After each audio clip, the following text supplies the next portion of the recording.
Hey, Michael, this is Carlos. How you doing? Hey, good. How you doing? I'm doing well. Hey, I just wanted to ask you. We haven't met each other. I haven't introduced myself just yet. I have this property that I'm looking at that it might be yours. It's 6630 Southern East 139th Street. Yeah, that's correct. Okay, and I just wanted to ask you: have you ever considered selling the property? Yeah, I have. I have. Yeah. Okay. And so, what's going on with the process? Have you decided to list it, or where are you in that process? I'm just kicking around ideals and talking to a few people, and I know on Zillow you can find a price, what it's worth, and this and that, and I'm trying to see, what the best offer I can get to see if it's worth me selling to try to relocate or not. Right, right. And I'll just tell you, maybe I might not be the best fit. I'll just tell you kind of how my business model works. I do look for properties that are, going a little bit under market price so I can put money into them and flip them. But if you were looking to sell this and you were looking to get the max, would you just put this on the market instead of selling to somebody like myself? Yeah, I mean, but the reason I'm looking at kind of like the angle that you're talking about is because it needs a roof. That's $14,000, and I know you can't do traditional bank financing or get somebody to buy it like that. So I'm going to have to, have a cash special, and there's going to have to be put money into it. So that's really my only option, on that kind of angle right now. Unless somebody's got a lot of cash and they say, hey, yeah, well, we'll give you a good amount for it, and we'll fix it up ourselves or whatever. We know what it's going to be worth and everything. I mean, that's a possibility too. Right. Well, do you know what kind of number you're looking for or no? Yeah, I'm looking for about 100. Okay, 100,000. I do see. While we're talking, I'm looking at some properties right here on a couple websites, and I see some mobile homes like yours that sold for like after being renovated, like where's this one? 135, 140, 120. So they're most 150, 140. So if I need to put in roof and maybe renovations, I might not be able to buy it cash at that price. And I definitely would want to work with you. But is cash offer the only way you're looking to sell this property right now, or are you look open to seller finance? No, cash only because I owe a mortgage on it myself. Okay. Well, how much do you owe on the mortgage? Um, a good chunk, put it that way. Okay. I mean, the reason why I ask you is because I wouldn't be able to give you the 100,000 cash. I mean, I'd be closer. What kind of when was the last time you did any real like cosmetic renovation inside the property? Like 5-10 years, or you haven't yet? No, I've done a little bit. I put some flooring in here, and but it needs work. Don't get me wrong. I got a spot in the kitchen needs work. The roof needs fixed. I got a few places in here. It's got to be painted. But I mean, the good things about it is, I mean, it's on its own land.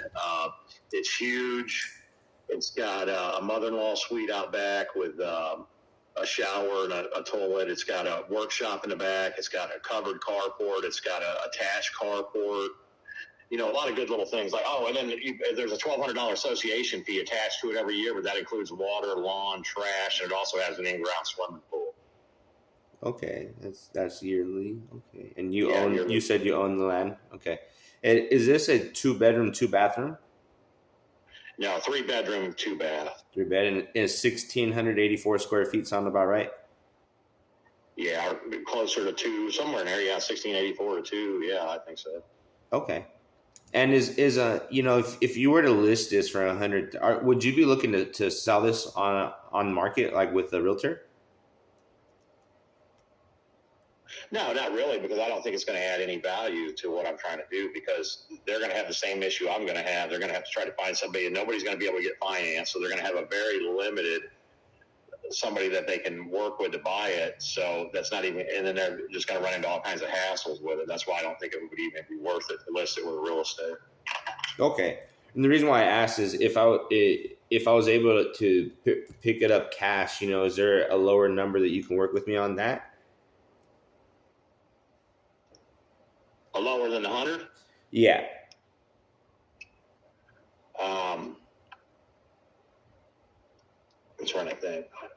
Because when I buy it cash as the principal buyer, I don't need to, we don't need to use realtors or pay commissions, and I'll take care of the closing costs and everything like that. Just wanted to know if cash was the route you wanted to go. What's the lowest number under 100 that you can work with me on? Yeah, see, that's why I'm in a tough and I'm rocking a hard place right now because I've got to, like I said, I got to pay the one mortgage off. You see what I'm saying? Yeah. What if I totally understand that. Is the mortgage, is it more than like 60 or 70 or $8,000 or? No, it's nothing like that. It's nothing like that. It's like I think it's like 22. I mean, it's something like that. But I mean, what I'm saying is, after I pay that, I got some other things I got to pay that I want to take care of. And then if I put that kind of money out and I get all this taken care of, and then I got this little bit of money left, I got to go figure out a place to live and what I'm going to do. And, because I mean, I know what I want to do, but am I going to have the money to do it? And how quick money's becoming like worthless pieces of paper. If I get caught in that transitionary period when I sell, I walk out into nothing with nothing. You see what I'm saying? Is like we're in a real finite time. We are right now. It's pretty crazy what's going on. Yeah, and that's, I mean, if it was a best case scenario, I'd have my piece of land I'm talking about. I'd have it like semi-fixed up, or at least with a septic on it. I'd be able to sell this at dirt cheap, run over there and improve the property the way I want to do it, and live dirt cheap off the land like I want to, and homestead and get solar and all that shit, and maybe have all my shit paid for, not even need no money no more, and whoever takes this still makes and wins. You know what I mean? Yeah. So where's your next, like, let's just say you're at a point where you do want to sell, right? Let's project it where, you're ready to make a decision to sell. Everything sounds good. Where are you looking to move to? Maybe I can help you out with that. Just wanted to know what your goals are after this. Yeah, here's what I'm looking for. I'm looking for, as close to this area as possible, but I know that might not be possible. But somewhere that's not a horrible neighborhood or just completely run down, but also somewhere where I can have some privacy, and I can put like a small home, or I can put like a trailer back there and make a house out of it, or I can, do whatever the hell I want to do and not be looked up on and worried about every little step of the, and I'm trying to survive here. And I think when the shit hits the fan and it comes down to survival, they're not going to be worried about me tuckered up in the woods somewhere living, because they're going to have their hands full with enough other shit. So that's where I'm trying to get to. I think in the places I've heard of that I'm starting to look at is Satsuma, Palatka, Williston areas, I guess, or something like that, Levy counties or something where they're latched back to where I can maybe, and there may even be some areas around here. I think there is actually, but I don't want one of these like, crack areas where they're all on meth and shit wandering around like in some war zone. You know what I mean? That ain't going to do me a bit of good either. Right. So like what kind of like cities are you wanting to get outside of like Florida, or you said Alaska, I think, or you're talking about counties, or I want to get a little bit more details so I can help you out. Counties. No, I'd like to stay as close to here as possible. Okay. With a little piece of land somewhere that's laid back with their building, or somewhere I can get away with, doing some of the things I want to do without being hassled, because you're like, and what I'm starting to hear though is like Satsuma, Palatka, and those kind of areas are where to go to. And I don't know if there's more areas or somewhere better, even closer. Oh, okay. Nice. So then some land kind of similar to this, you want to put something on there. If you move over to it, you're going to add a septic and solar panel, things like that. Yeah, if I can find a piece of land with an old mobile to rip out of there that's already got a septic and all that shit, that'd even be better. Okay. Perfect. Because this is what I do too. I not only purchase homes, I also can help others look for their next property as well and helping them out. And I understand that it isn't happening overnight type of thing. So I don't mind helping out while I still work with other homeowners. Yeah. So then let's say, we get to a point where we can come to an agreement on a cash offer. What is your lowest number? I want to know if there's a way that I can still do this cash. I might not be able to. I might not be your buyer, but I still will be able to help you out, look for, that land opportunity and still have opportunity to work with you. Yeah. You know what? I'm not even going to say I would take this right now, but I got a low number in my head that's a possibility, because I'm not going to, make some kind of verbal agreement. But my lowest figure is probably, 75 is my lowest. And that would be, even if I wanted to do it, even if it was the right time and everything, and even if you could do it. And that, I don't know how that is on your side, but like I said, I got to have money to maneuver. Right. No, I totally get it. Unless there was some kind of piece of land we're trading for that we go and say, hey, you're getting this piece of land that's got a deprecated trailer you got to pull down, but it's got your well, water, septic, and it's remote, and it's a piece of property. You could probably get away with a lot of shit here. You're grandfathered in on some of these impact fees, or they got lax area right here. Now, if you found like something like that, there's trade involved in that. Okay. All right. I'm just going to take a look because, yeah, I will help you out because I do work in the Florida markets. And so if there was a way that I can help get your property, I wouldn't mind trying to help you out on moving on to the next chapter of your life and going there. Let me ask you, if I was able to give you $100,000, right, and I was able to purchase this, would you be interested at all at some money down and, you carrying the note? Maybe I can get you enough money to get you doing certain things that you need to move on to. But the reason why I asked too is, it's a way to get, incremental payments every single month. And it's, you pay less in taxes over if you were to sell your property, you would get charged, a huge percent on capital gains. I'm not just too sure if you were just never heard of, seller finance or the benefits of it. But I just wanted to see if you were open to, maybe some money down, and, can help you out, move around or whatnot. And then maybe some payments over time. But I just wanted to ask you that if you were open to that. You know what? Like you said, I've never really even thought about anything like that. But I do know that I got to pay the first mortgage people off, and all that. So kind of how this works, just so you have an idea, is I would basically, let's say $100,000, right? You said you owe $22,000 to the mortgage. So what happens is I find out what your mortgage, what your mortgage balance is, how much you pay just to the mortgage, and if you have any HOA fees. Then I make that payment to you, and on top of that, I have to owe you $78,000 of equity. You would carry that note, and I would make a payment to that, included with taking over your mortgage payment as well. And then what I would do is I would renovate it, right? I would renovate it, and I would put tenants in there, and I would make some money in between the monthly passive income. And the reason why I'm able to do that is the incentive for me to paying you more than I would like to is I make some money every single month while renting it out to tenants. And that's something that I'm open to doing. And I've been known to pay more than most cash buyers for this reason, that I understand how to do this. And it's very simple. A lot of people do this. It's just like if you've ever had a car yourself and you sold it to somebody on payments, but we're all in black and white. We're all backed up and it goes into escrow. But that would be that would be the way it would work. And I just wanted to clarify that because I know a lot of people have never heard of it. Yeah, I haven't. Yeah, that's true. I mean, what would you think a monthly payment would do toward me to make out of it?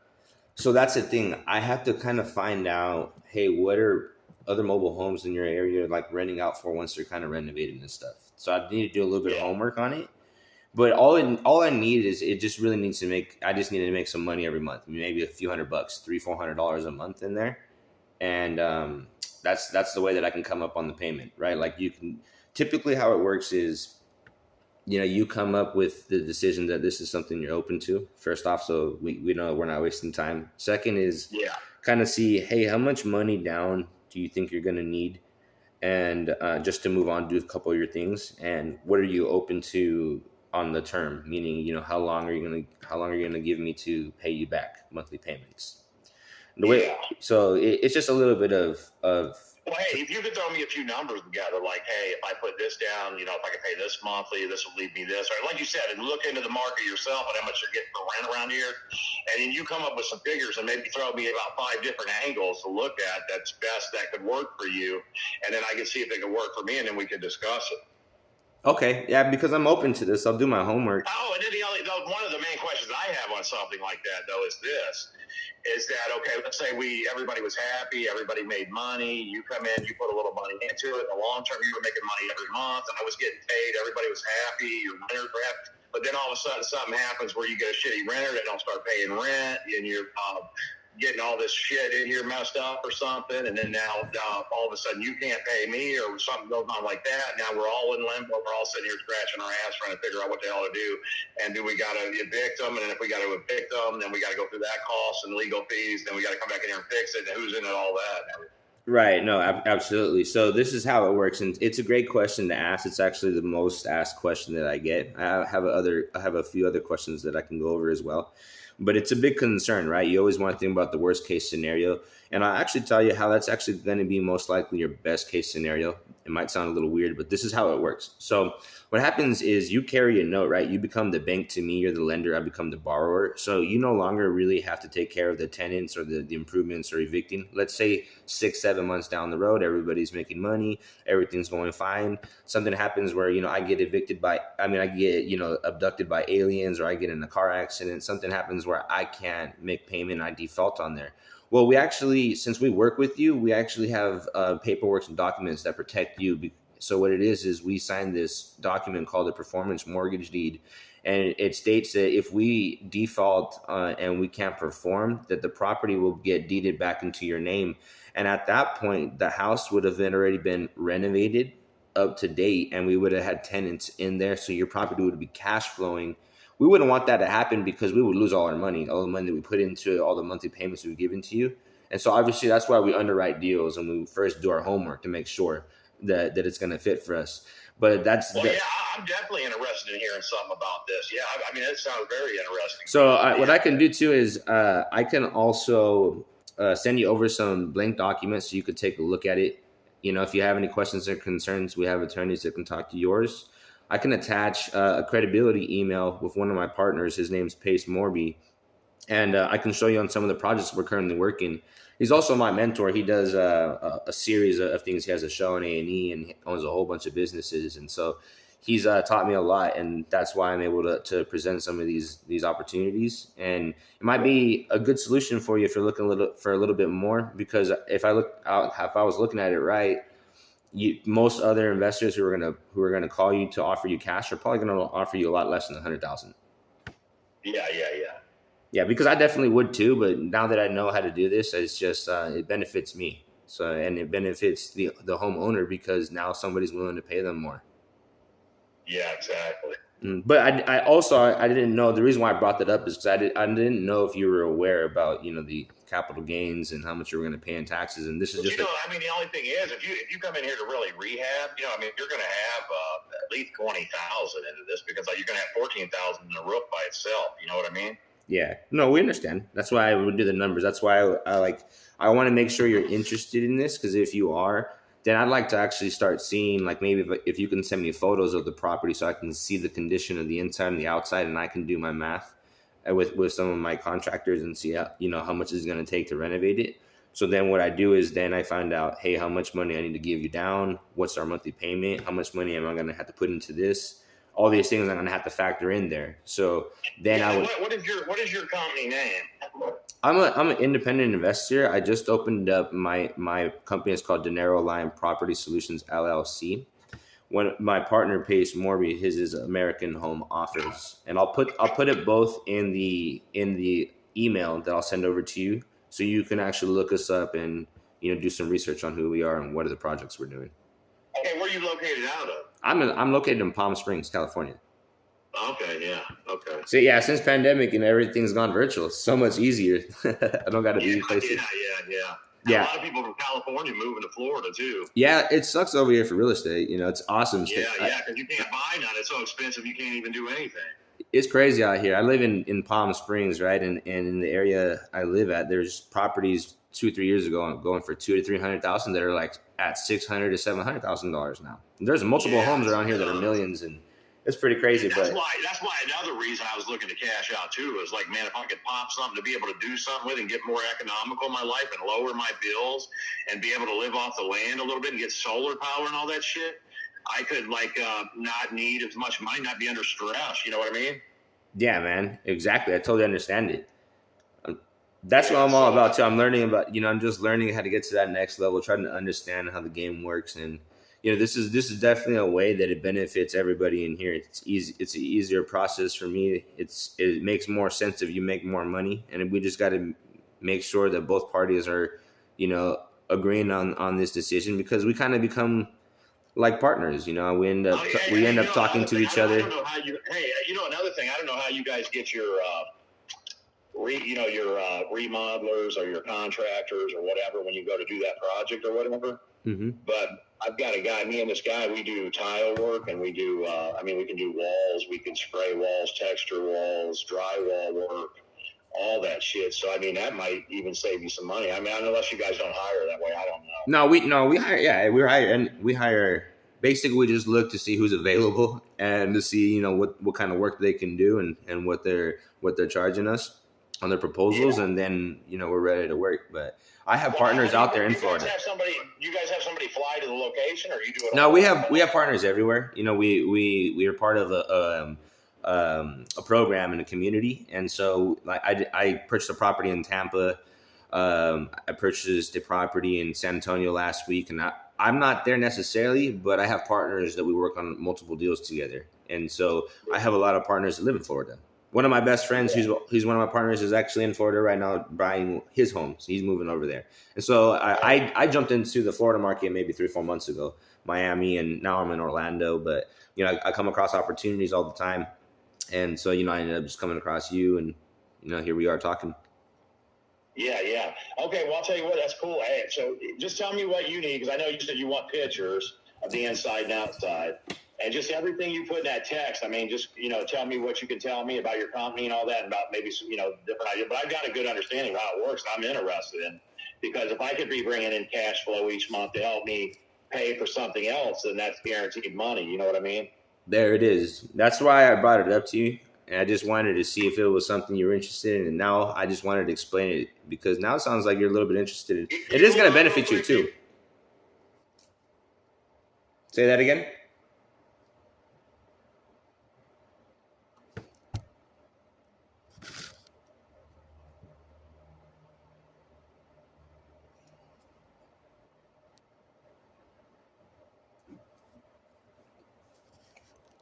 Yeah. Okay, sorry, I had another call there. No worries at all. But yeah, so what I'll do is I'll text you over what information I need from you.